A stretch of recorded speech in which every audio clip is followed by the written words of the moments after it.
संसद में राष्ट्रपति के अभिभाषण पर धन्यवाद प्रस्ताव पर चर्चा शुरू हुई।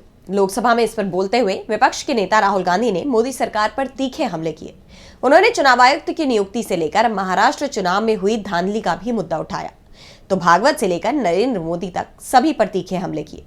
तो क्या कुछ कहा राहुल ने, देखिए इस रिपोर्ट में। लोकसभा में बजट सत्र के तीसरे दिन विपक्ष के नेता राहुल गांधी ने संसद में सरकार को घेर लिया। राष्ट्रपति के अभिभाषण पर धन्यवाद प्रस्ताव पर बोलते हुए राहुल गांधी ने कहा कि राष्ट्रपति के भाषण में कुछ भी नया नहीं था, सब कुछ पहले की बातें ही दोहराई गई।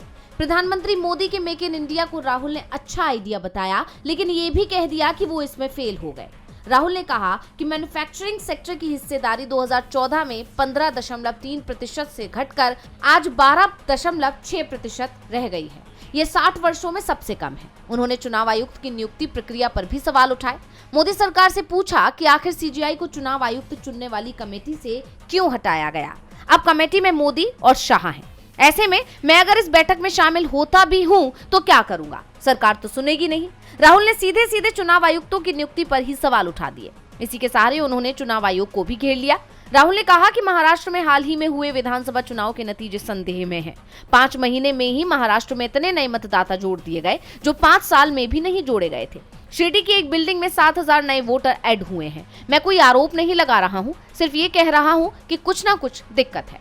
अब दिलचस्प बात यह है कि नए वोटर्स उन्हीं विधानसभाओं में ज्यादा हैं जहां बीजेपी जीती है।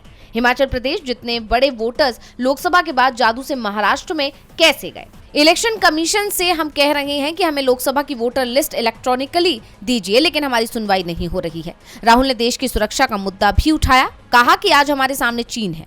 प्रधानमंत्री ने इस बात से इनकार कर दिया है कि चीन सेना ने हमारी सीमा में घुसपैठ की, आर्मी उनसे सहमत नहीं थी। राहुल ने पिछले बजट की हलवा बांटने वाली फोटो का जिक्र करते हुए कहा कि हैरान हो गया कि इस बार हलवा वाली फोटो ही हटा दी गई। हलवा खिलाया, लेकिन किसको खिलाया। उन्होंने ये भी कहा कि बीजेपी के ओबीसी सांसद मुंह नहीं खोल सकते। बीजेपी के ओबीसी एससी एसटी सांसदों को कोई पावर नहीं है। डीवी लाइव की रिपोर्ट।